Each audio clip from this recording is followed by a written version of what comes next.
আপনি কাছে আসেন, এপারে আসেন, যেহেতু আপনি এই নেতা মানুষ, আপনি এই পারে আসেন, এই পারে আসেন। আমরা যে মেয়াদ উত্তীর্ণ ওষুধগুলো বের করবো, 5 মিনিট হবে এখানে, 5 মিনিট, সর্বোচ্চ 10 মিনিট, তাই না?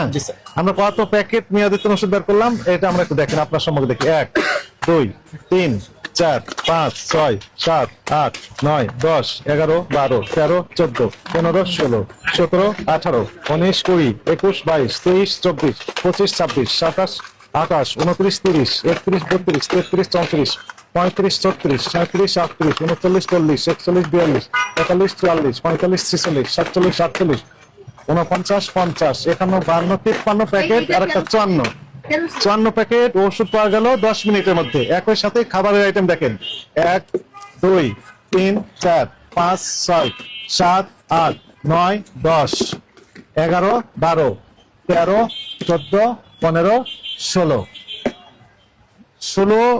প্যাকেট বা বক্স খাবার মেয়াদ উত্তীর্ণ হয়েছে। আর এখানে ওষুধ পেলাম কত বক্স? 54 প্যাকেট। 54 আর 16 লেখেন, 54 প্যাকেট মেয়াদ উত্তীর্ণ ওষুধ আর 16 বক্স মেয়াদ উত্তীর্ণ খাবারের আইটেম পাওয়া গেল। এই সম্পর্কে আপনার বক্তব্য কি? আপনাদের অপরাধ হয়েছে কিনা ওনার আগে উনি বলুন, তারপর আপনি বলবেন। বলেন।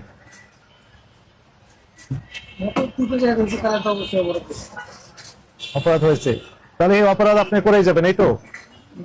কি করবেন এখন থেকে? কঠিন ভাবে মানে তাদের কি করা উচিত আমাদের। আর আপনাদের কি বলে, দায়িত্বহীনতা, চরম দায়িত্বহীনতার পরিচয় দিয়েছেন, তাই না?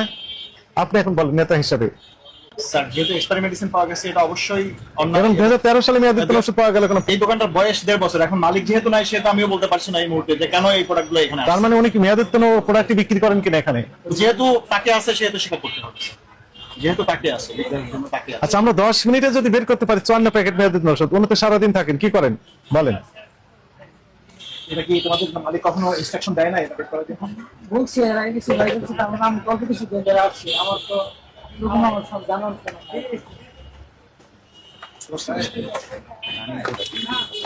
রানিং প্রোডাক্ট, এটা তো রানিং প্রোডাক্ট। হ্যাঁ, এপ্রিল 24 মেয়াদ শেষ, তাই না? দেখে তো মনে হচ্ছে যে মেয়াদ আছে, কিন্তু এপ্রিল 24 মেয়াদ শেষ, তাই না? বলা হয়েছে যে প্রত্যেকটা মেয়াদ উত্তীর্ণ ওষুধের জন্য আলাদাভাবে 50,000 অর্থদণ্ড অথবা 1 বছর কারাদণ্ড অথবা অভিদণ্ড হতে পারে। তাহলে 54 প্যাকেট আর এখানে 16 যোগাযোগ করলে কত হচ্ছে? 70 প্যাকেট। 70 গুণ 50,000 যদি আমরা ধরি 35 লাখ টাকা জরিমানা হতে পারে, অথবা 70 বছরের কারাদণ্ড হতে পারে। মানুষ তো 70 বছর বাঁচে কিনা আল্লাহ জানে। তার মানে ওনার যদি জেল হয়, কারাদণ্ড হয়, তাহলে ওই কারাগারেই মৃত্যুবরণ করতে হবে। ওনার যা বয়স তো তাই হওয়ার কথা। কত বড় অপরাধ উনি করেছেন, অথচ তার কোনো অনুতাপ নেই, কিচ্ছু নেই। একটা ওষুধ ভুল করে একটা মানুষের কাছে গেলে কি হবে চিন্তা করছেন? চিন্তা করুন।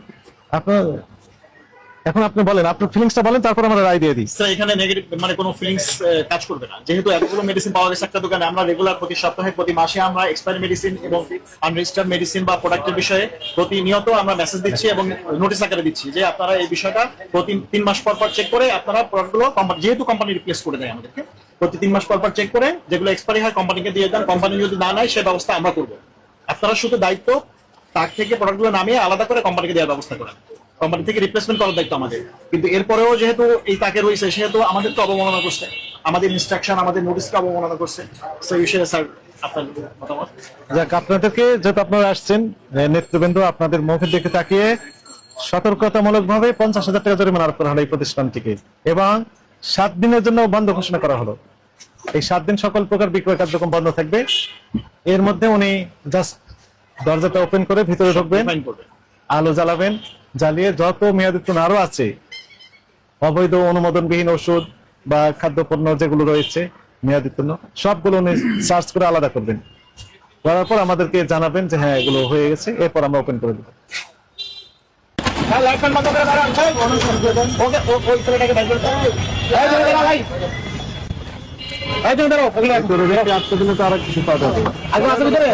আমাদের কাছে থাকবে না, আপনাদের কাছে থাকবে।